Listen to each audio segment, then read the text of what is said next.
Welcome back to Christ, Coffee, and Conspiracy. I'm Leigh Ann, and this is Sheri, and we're so happy that you are here. We're going to tackle some nutrition information regarding seed oils in this episode.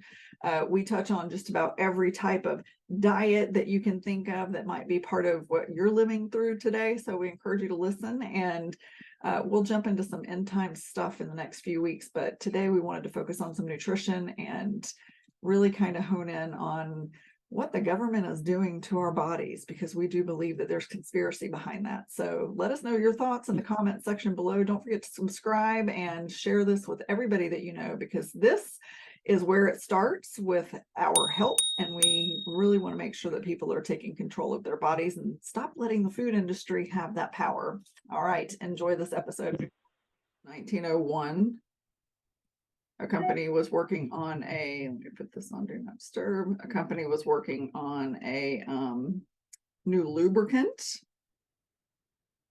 and they couldn't find one that worked for what they were looking for. And then they tried to turn it into a soap, and it would work as a soap. Yeah. And then Procter & Gamble bought it because they thought they could make it sell as a soap, and it would sell.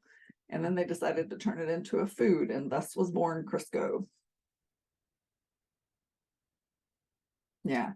And then he said that the Heart Association did a campaign for them in the 40s. And in the campaign, they were paid $1.7 million. And back in the 1940s, was it the 40s? Yeah. I think it was. It was back in the 1940s. It might have been a little later. Yeah, 40s or 50s. No, it was I was wondering, because I remember him saying the year 1914 also. They were given $1.7 million to do an ad campaign about butter and lard being detrimental to the heart. Yeah. And then they started promoting Crisco, and then the oils folded into that over time. Yeah, Ansel Keys actually did the because he mentions Ansel Keys also, and he had done the studies, and he'd actually found that sugar was the culprit, but villainized fat. So I saw a video the other day about sugar. Oh gosh, what was it? They were saying, was it the same video where they were saying that sugar was the non-caloric? There were no calories to it, so we could indulge in it as much as we wanted to. It was the non-caloric. The regular sugars? Yeah. Like, oh. Yeah, because I remember like Twizzlers was my favorite candy back in my teens. Oh, yeah. I always went to the movies and ate a whole bag of Twizzlers. That was my go-to. And there I'm getting the red food coloring, but also because the sugars, and this was back in the 90s, 80s and 90s, when they were saying fat-free, fat-free, fat-free. Well, there's no fat in sugar, no calories really. So yeah, sugar was highly promoted back then as the guilt-free food. Yeah. Well, and we lived, well, I did mostly with the beginnings of the fat-free, with the margarine and I can't believe it's not butter. No. Well, it's not. It's plastic. No. It's one molecule away from plastic. It's just, yeah. I mean, all the things that we lived through, and now I think that video I sent you too had a lot about Alzheimer's in it. He did. He talked about how in the 1940s, because I guess he was old enough. Is he still alive, that guy? Ansel Keys, or the guy in the interview? Because he mentioned I looked him up. Up, and I got a full video on that. I meant to send that to you. Well, but, he mentions remembering his family in the 1940s. So even if he is still alive, he's old. I mean, my mom was born in 50, so he might be in his 80s, late 70s or 80s. If he remembers the 40s, though, I'm thinking he's in his 80s. But yeah, he's an ND. He's what? The gentleman that was speaking in the video is an ND. Okay. I remember him talking about how Alzheimer's and ED were not problems back in the 40s. You know, people did not have rampant Alzheimer's, and people, you know, men were still very virile, and women weren't going through menopause until their 70s. He said women were still having kids at 50 in the 50s and 60s back, you know, in the early parts of the 20th century. And it wasn't until this push to get off of fat that we started seeing the shift, and it would tie into vaccines too, because that's the same time they started pushing the polio vaccine, and they would have been coming out with the flu shot because of the Spanish flu. And so I know it all ties together, but with food in particular. So yeah, more seed oil. One more thing. Yeah. So that's the thought. That's the part that doesn't surprise me, is that Crisco is kind of where it started, and then all these other companies jumped on the bandwagon and started producing these synthetic oils. But the original purpose for it was to be a lubricant and then a soap, and then they decided that we should eat it. Well, it didn't work well as a soap. I think, wasn't that part of it? People didn't want to buy it. Well, why would you soap up with Crisco? Well, I don't think they knew that's what it was. But yeah, it's kind of, I think canola kind of has the same beginnings. And the guy that I listened to had a really good point on it, was that these oils are only like 30 or 40 years old, right? They're not years old. Like olive oil has been around forever. And it's, you know, it is an oily, you know, olives are oily. They have oil in them. You know, they're not creating something, where canola oil is from a seed. And it's a very, very small seed. And it's actually a rape seed. And they decided people didn't want to eat something called a rape seed. so they changed it to canola. And the canola, the can, is from Canada, because that's where it comes from. It's Canada. Did not know that fact. Yeah. And so, and they renamed it, but the processing of it, they showed the processing, and we'll drop both of these videos in the links, because they were really informative. And I'll send a longer form of, I'm trying to remember the doctor's name, that, because I looked him up. I'll look through the comments to find out, you know, who is this person. But the guy's name is Dr. Peter Glidden is the one, and I think he's an MD. And he doesn't, in the video that I found, he looks older, but not, you know, super duper old.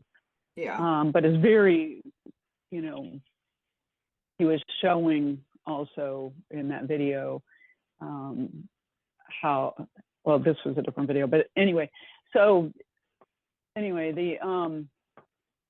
with the canola oil and the way that they process it, you know, they're pulling out different things, and they get the tiny little seeds that just go through like a mesh.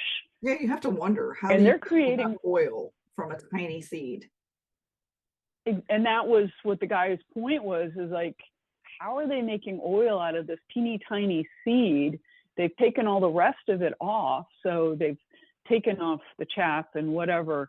So, but don't worry about it, because the chaff is now separated and used for cattle, to feed the cattle. And they've also taken off, they have like a magnet there to get the metals off, in case there was any, you know, in the processing, there was any metals that was, so that's of concern, because it's like, really, you think all the metals like stuck to that magnet? I don't know. I don't think so. Anyway, so then they get these seeds and they go through a processing, and really it's all the stuff that they put on it, all the detergents, and, you know, that is what is actually creating that oil. It's not natural, man-made. And when you look at the video, it's like a sludge. It's like, if you looked at it, you're like, no, I don't want to eat that. So then they take this sludge and they clean it up, and somehow they get it to a state where it's clear. Mm-hmm. Mm-hmm. And they want us, and then they put it on the shelves for us to eat. And if you pay attention, if you look at the really high quality olive oils, if you look at the really high, well, I'm trying to think of another oil that I would, avocado oil. If you look at those oils, they're packaged in really dark bottles, and there's a reason for that. As soon as, yes, and glass. So as soon as those oils are packaged in those plastic bottles, which plastic is the worst thing. I just listened to a separate topic podcast yesterday where the lady she was an obstetrician, and she was talking about how plastic, anything plastic, even down to touching the thermal paper receipts, can really interrupt our processing of estrogen.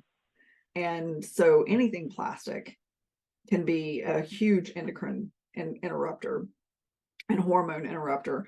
And they process these oils, they put them in plastic bottles, and then the plastic bottles are clear. So with canola oils and other seed oils in particular, once they're exposed to any kind of light, they immediately become rancid. They immediately they start producing free radicals. And so as soon as you're ingesting them, and keep in mind, every restaurant that you go to is using these oils because they're cheap, and they're cheap for a reason. They are, those free radicals get into your body, and hello, this is why cancer and Alzheimer's and so many other chronic diseases are rampant right now, because we are just filling our bodies with these rancid trash oils, because that's what everybody uses, and we've been told it's heart healthy.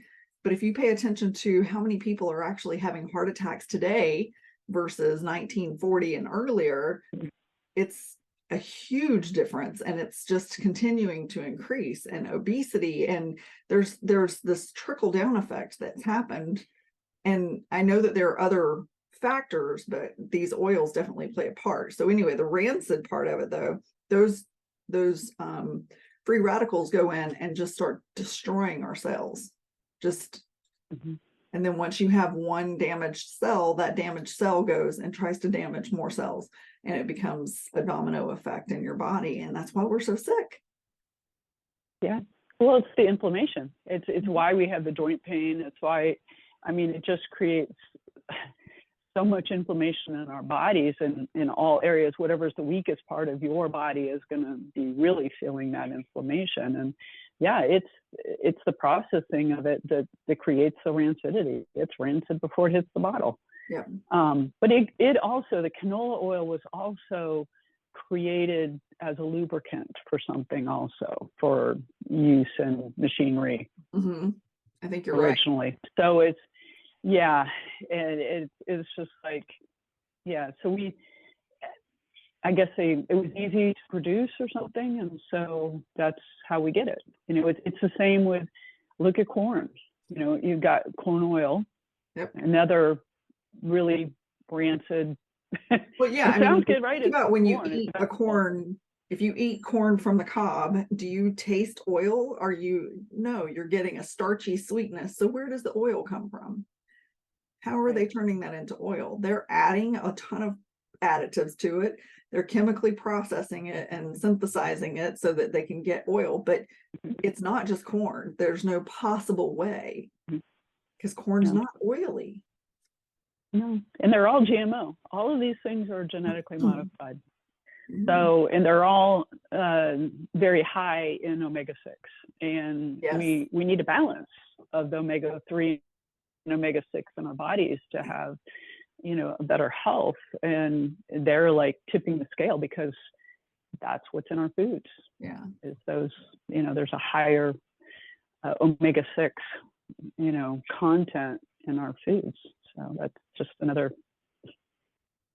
issue with why we're having health issues. Yeah. Yeah. So, and omega-6s are really high in bad estrogen. So women specifically we have 3 different types of estrogen, and only one of them is good for us. And then our bodies have to be able to dispose of that estrogen properly, which comes out in your poop. And if you can't dispose of estrogen properly, it just literally bounces around in your body, gets in your intestines, gets into your bloodstream, and causes all kinds of hormone imbalances, which, you know, is why women are going through menopause so early now, and why women are not being able to have kids as easily as they used to be able to. And I mean, there is definitely, if you want to put a conspiracy hat on, you know, think about it. Why is the fertility industry such a huge boom right now? Why is IVF so easy to get? Why did IVF even become a thing? Why are women not naturally getting pregnant anymore? And it's not just the women, it's the men too, because bad estrogen that's dominant in men causes low testosterone. That's true. And I think in that one video I sent you too, he talked about the fact that, you know, with his grandparents going through menopause, his grandmother just went through menopause, no issues. So it's not having hot flashes, having all these things with menopause. It's not something that, oh, I'm old and now that's what happens. Yeah. No, it's not natural.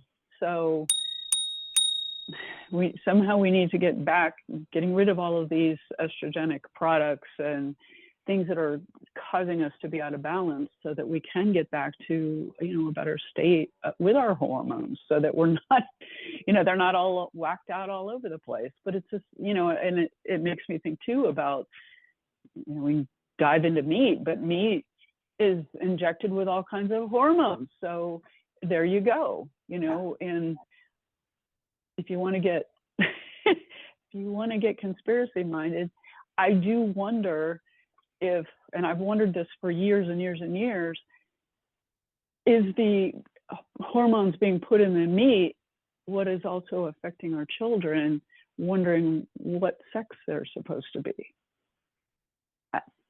I don't know, or having different, you know, thoughts toward, considering, you know, because they're out of balance.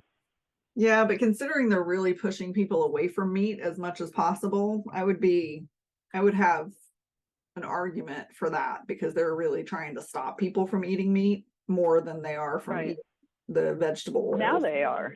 Now they are, but, you know, they weren't previously. So I do wonder if that might have been the beginning of, you know, some of the issues for that. I don't know. I mean, they've been pushing people away from red meat since the 50s.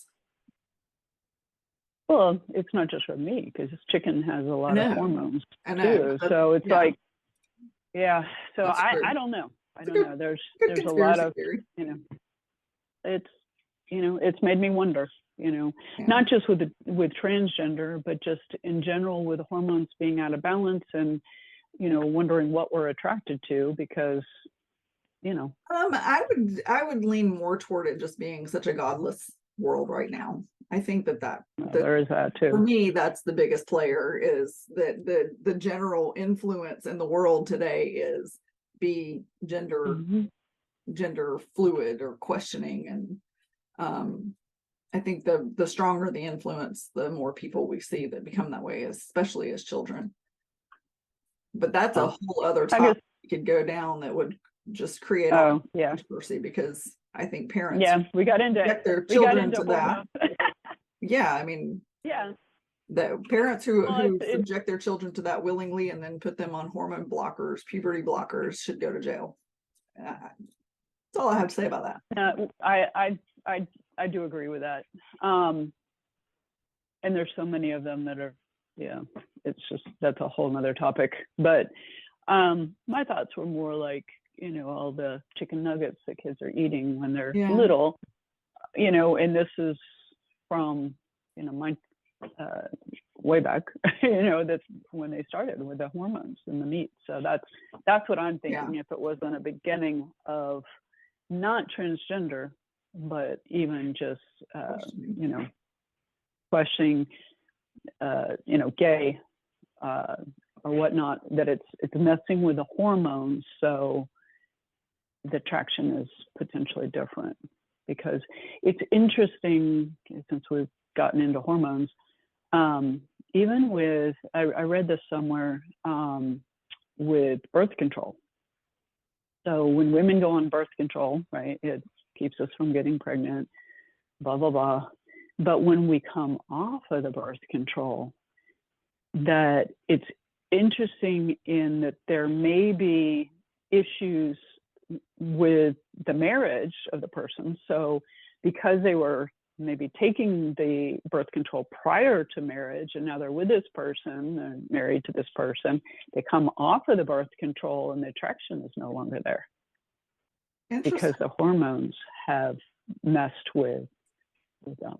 That's actually a valid argument, because I can get on board with that, because I know for me, pheromones are a big deal. And if you are changing your hormone balance through something like a birth control, which, by the way, just to interject, most birth controls are not actually preventing pregnancy, they're aborting babies. Let's just put that out there real quick, so anybody on birth looks into what you're taking. But that's an interesting concept, because I took birth control for most of my teen years and most of my early 20s, and I don't know that anything like that happened or not for me personally, but I can honestly say that it's funny, because a girlfriend of mine said years ago, when you know you're with the right person, it doesn't matter what they smell like, they smell attractive to you, right? And so I'm just gonna put my husband on the hot seat for a second. That man never stinks to me. Like, the pheromone attraction is legit.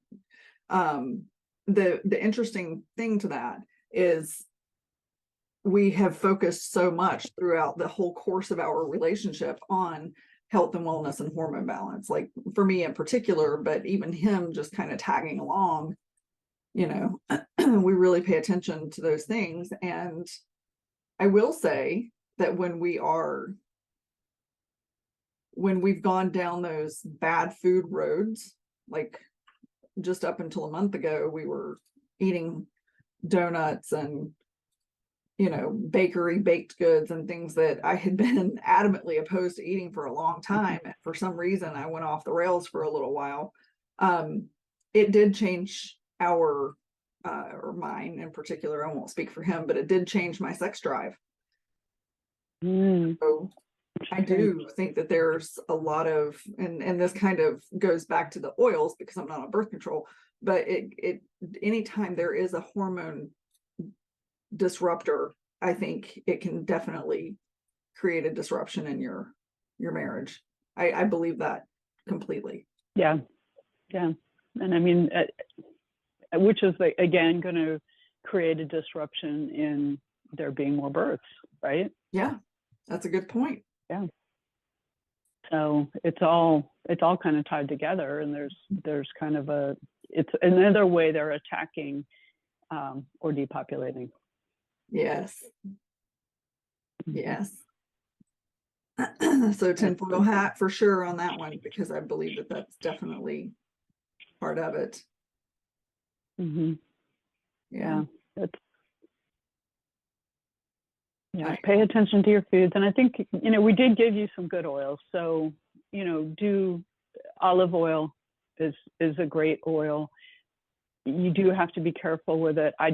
Maybe you know one that specifically is not cut, but they're now saying olive oils are being cut with canola, you know, canola or some type of vegetable oil. So pay attention to that. The avocado oil, I do know Chosen is 100%. And that's avocado the only one proven so far. That is 100%. Yeah. A lot of them. So I am actually a carnivore completely again, and I only use beef fats, so or animal fats. So I use butter, beef tallow, butter, beef tallow. I will use duck fat occasionally, but it's really expensive to get up here, so I'm not using it right now. But yeah, I typically only use animal fats. So go back to the basics of what your ancestors or even your grandparents or great grandparents were doing, and use animal produced fats. They're very good for you. They're very heart healthy. They're very good for your hormones. Like, this is just, the more we dive into this stuff, the more I listen to carnivore podcasts, because all I eat is meat and animal products, the more I pay attention to how my body feels when I'm just eating those products, the better I feel. So to go back to what I was talking about earlier with having gone down that little bit of a bad food rabbit hole for almost a year off and on. It really got bad when we were transitioning from our house that we sold into the rental that we're in now. But anyway, I was having so much pain in my wrists when I would work out. Anytime I got into a plank position, tried to do push-ups, my wrists would ache so bad. So I've been back on full carnivore for, I think I'm in my 4th week now, and I don't have any wrist pain anymore. So this is just proven. So we ate out a lot. I accidentally rented an Airbnb for 2 weeks that did not have a kitchen, and we had to eat out the whole time we lived there. Because I won't microwave food. But yeah, I'll buy seed oil food, but I'm not going to microwave food. Sometimes my mind doesn't work very well. But anyway, we ate out a lot. And then of course that created this whole spiral, right? Because once you start eating out and those foods get on your tongue and that salty MSG kicks in, think about this, everybody who's listening, like that is what the food industry is designed for. They want you to keep coming back. So they make these foods that just make you want them again and again and again. They're intended to be addictive. So it took a long time for us, or for me. I won't speak for my hubs, but it took a long time for me to finally go, okay, enough is enough. I'm achy. I can't work out the way I want to because my wrists are hurting so bad. Like it was just getting really bad. And of course I gained 15 pounds probably through the process. So it just blows my mind how in less than a month, all those aches and pains are gone. Because I took all that processed oil, all that processed food out of my diet. And I've truly just stuck to meat. And granted, my meat is not high quality because it's really hard to get high quality meat in Alaska that tastes good. So I'm buying Costco meat. It's got hormones in it, and I have to pick the lesser of my evils right now. Yeah. But I am definitely feeling way better just getting back. And this is what works for me. I know not everybody that's going to listen to this podcast is going to be like, yeah, let's just eat meat, no veggies. But that's how I choose to live. And it works really well for me. So yeah. And I do eat veggies and I eat meat. So I'm not vegetarian or vegan. And it's, for me, it's about what makes your body feel good. Yeah. Because that's what you need to pay attention to and see, because and it's interesting because a lot of people do not equate food with how your body feels. Right. I'm getting old. I'm just getting old. Yeah. I'm going to have these aches and pains. Not necessarily. Yeah. Not necessarily. So, pay attention to what you're eating. And like Leigh Ann said, it's so easy to get stuck in that and spiral into it. And it takes a bit to get out. It really does, because they do make the food addictive. It is intentional because they do studies and they seriously make it so that it is addictive.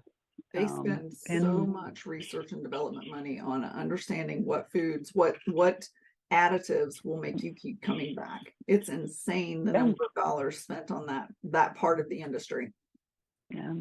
Yeah. When I heard that they actually changed the salt that they use to be more multifaceted so that it would hit your tongue in all different ways to help with that, you craving that food, I was just like, oh my gosh, Yeah. But they do extensive studies to see if that food is addictive.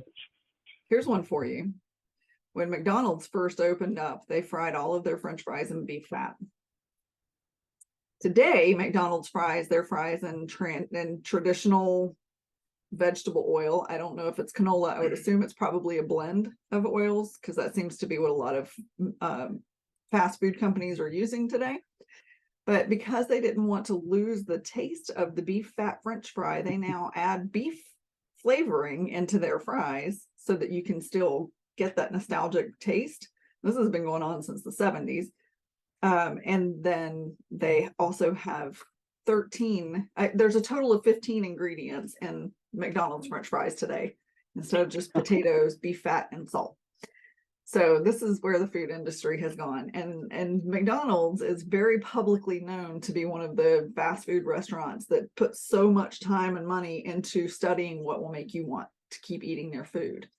And I loved Chick-fil-A. Chick-fil-A and I were best friends when I lived in North Carolina. They were, I just gave them a hug every, like literally a little, I'm so happy to be here. And since then I have learned that their chicken sandwich has 54 ingredients in it. So they're a Christian company. I wanted to support them. I love that, but I can't support that because I know that they're still doing the same research that these other companies are doing to make sure you want to keep coming back to eat their food. And Chick-fil-A is super addictive. Yeah, there's a reason they make them that way. I mean, and how is that cheaper, really? When you have all of those. I don't know. I call it unfood. It's not food. Yeah. And that beef flavoring for the French fries, I bet you there's zero beef in that. Oh yeah. Zero. Of course not. It's all flavoring, and they can put whatever they want in that. So yeah, just. So you touched on, you said a word that I just want to touch on briefly, and I'd love for you to add your 2 cents to it. You mentioned the word vegan. Vegans, if you are a vegan or someone who is vegan, I just want to put this out there. Most of the processed vegan foods that you buy in the stores, including your cheeses and your meat products, and and I know that there are a lot of vegans that don't eat pre-processed foods, and kudos to you if you're not. But if you are buying things in the store because they say they're vegan and you believe that that's what you need to be eating, I encourage you to read the labeling on there, because 90+% of processed vegan foods have all those oils that we've just been talking about in them, because that's what they need for binders and for flavor and to make it feel more like the traditional food that you think you're better off not eating. So do you? Yeah. I mean, vegan, vegetarian is not necessarily healthier for you. They make you believe that it is. One of the things that I would say is that if you do go down that path and you make the changes and you're eating vegan or vegetarian, and you're like, oh, I feel so much better. I just feel so much better when I eat this way. Take a look at what you were eating before, and maybe it is better than what you were eating, and that might be why you're feeling better. But then I would also caution you, because I have listened to a lot of people who were vegan or vegetarian, and they started having these cravings for meat and or dairy or something that was animal proteins, and they were just like horrified. They were completely horrified, and some of them actually went to the grocery store, and they were well known in the vegan vegetarian realm, and they were like hiding the yogurt underneath things in their cart so that people didn't see it, because that's but that's what they were craving. And they were like starting to listen to their body, and they took it home and they were like, oh my God, I feel so much better after eating this. And they started paying attention to that. So I would just caution you that if you are or have gone down that path, that you listen to your body. And when it does tell you, because it very well may, that you need to eat meat or you need to eat some type of animal products, that you do listen and you do that. You're not being a bad person. I know some people don't want to eat it because it's an animal. I understand that. But listen to your body, because it might be what you need. There's different ways of eating for everybody. God made us all unique. So you do need to go with what makes you feel better. But I agree with Leigh Ann. Most of the stuff, if it says vegan on it, it doesn't mean it's healthier. Yes. If it says vegetarian on it, doesn't mean it's healthier. Yes. It just doesn't. If it says organic on it, doesn't necessarily mean it's healthier. So if it says keto on it and you're trying to do keto, don't necessarily think that's healthier either. And most everything in the store that's processed is not healthier for you. I'm just going to throw that out there. I would agree. Cook your own food. Yeah. Yes. Cook your own food and read your labels. Yes. Maybe we'll do a read your label video sometime. Lots of information on that. Oh yeah. So, yeah. So we've gone all over the place on this. That's pretty unusual. Yeah. Burn a little conspiracy in there, and but I hope you found it helpful. Yeah. And then, you know, I mean, this podcast is called Christ Coffee and Conspiracy for a reason. So let's just remember why. Let's just try to think about the food that God put on this earth. Like there are, I will not stand by and not argue the point that if God made man and man made food, then God made food. You know, I mean, it doesn't work like that. So just think about what you're supposed to put in your body as the temple that God created for you. And that doesn't mean that if you eat something that, you know, isn't God made and you need to feel guilty and repent. That's not the point. The point is we are supposed to treat our bodies like a temple because it's the only body that we get for the one life that we have here on this earth. So just be kind to it and treat it well. And if you choose to indulge in something that's not of God, you know, just Sheri said this in another episode, pray for, you know, nourishment of that food to your body because he has that power. I just encourage you not to do it all the time. Yeah, it can, I mean, like we said, it can be very addictive. I would also say that God made Bill Gates. So just saying. Okay. He did. He did. For you. So I can't say that what he's creating for us is the best. So yeah. God made Bill Gates, but Bill Gates didn't decide to stick to God. That's my theory. No. Yes. I agree. Yeah. God's food is the best food. Eat God's food. Yes. All right. Well, thanks for tuning in, everybody.